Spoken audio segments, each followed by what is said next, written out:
Starting a company, I found, is kind of like jumping off a cliff, and you have to assemble the airplane on the way down. The growth of Airbnb is remarkable.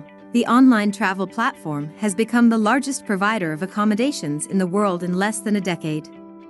Airbnb has disrupted the $570 billion hotel industry. Its $100 billion valuation is now more than Hilton, Marriott, and Hyatt combined. It all started from a wacky idea of co-founders Brian Chesky, Joe Gebbia, and Nandan Blecherczyk. Brian Chesky was born in New York to a Polish descent and Italian origin. Brian was into art since young. He later became interested in landscape architecture and design. Brian attended the Rhode Island School of Design in 1999, where he got to know Joe Gebbia, who would later become his co-founder of Airbnb. "We're going to start a company one day, and they're going to write a book about it," Joe told Brian before their graduation. After graduating from RISD, Brian moved to Los Angeles to work as an industrial designer, for which he made $40,000 a year. In 2007, Joe convinced him to move to San Francisco to start a business together, as everyone is working on a startup there. When they both quit their jobs, their landlord raised their rent, and so they were in need of money. The opportunity knocked when the Industrial Designers Society of America conference was coming to San Francisco, but many hotels were booked. They purchased Air mattresses and marketed this idea as designers' bed and breakfast targeting conference goers. This was the foundation of Airbnb.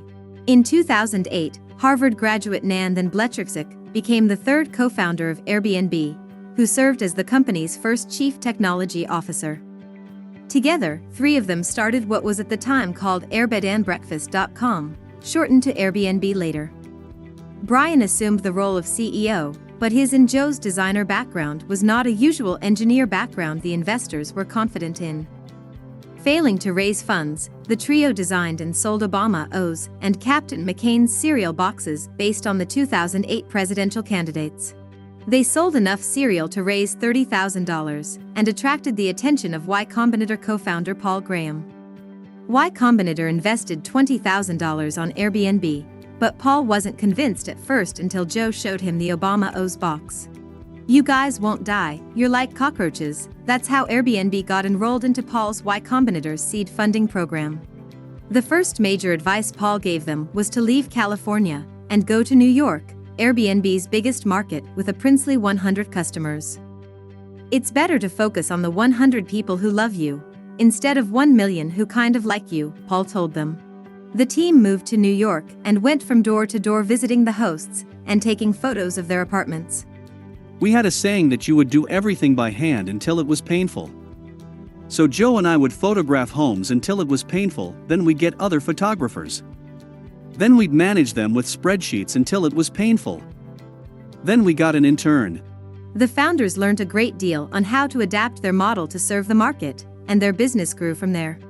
It is notable that they were being rejected by a famous VC, Fred Wilson, who later admitted that it was his biggest regret as an investor.